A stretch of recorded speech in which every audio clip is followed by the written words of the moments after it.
if you go through the Bible, we find out that God has so many promises He gave to Israel, including divine protection. God has promised to protect Israel in different ways, including from fights or different things. As it stands now, we don't know how it's going to be between Israel and Iran, this war that they are having now. But we all are seeing the president of Israel, known as Benjamin Netanyahu, fled him with his family to Greece some days ago. But now he is back, and guess what? He's thinking on how to reconcile with Iran. That's what it is saying. Because he started thinking about that after calling President Trump to come and join him in the fight with Iran. But President Trump has said that he has nothing to do with this fight. That since the president of Israel has started it, he should finish what he has started. That he's not going to have a hand in this fight, and he's not going to join in this fight.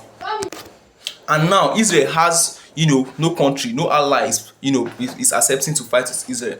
They are now, forgetting Israel and leaving Israel to fight Iran by itself.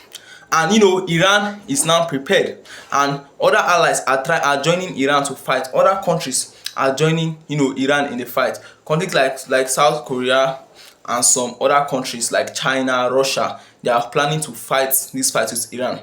Now they want to join Iran to fight against Israel, and Israel now, no country is accepting to fight with Israel, especially countries like the US, which is one of the biggest friend of Israel. But now it seems like they are going to betray Israel. But with what people are saying, they are saying that this is the time to finish Israel.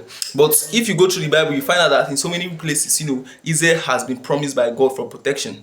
God has promised them a lot of protection. So that's why we don't really know how this fight is going to be. I don't know how it's going to be. All I know is that we'll just watch and see, right? But we hope that they find a way to even settle it, because some things like this can lead to World War III. Israel is already in a fight with Gaza, like Palestine. They are having a fight with Palestine, of which they are busy clearing Palestine, and they are not even done with that. Now they are going to start another fight with Iran.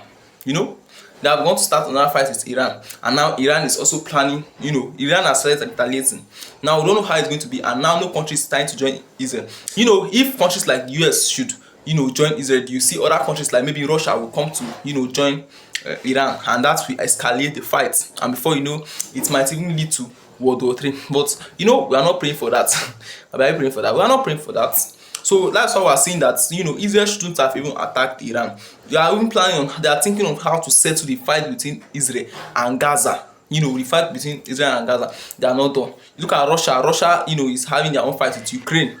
They are not done. And now Israel has gone to start another fight with Iran. But Iran is actually a big country compared to Israel. But with the backup that Israel have, from God, we think and hope that nothing is going to happen to Israel. But we also pray that they find a way, to settle this fight instead of making it escalate. Yeah, that would be better.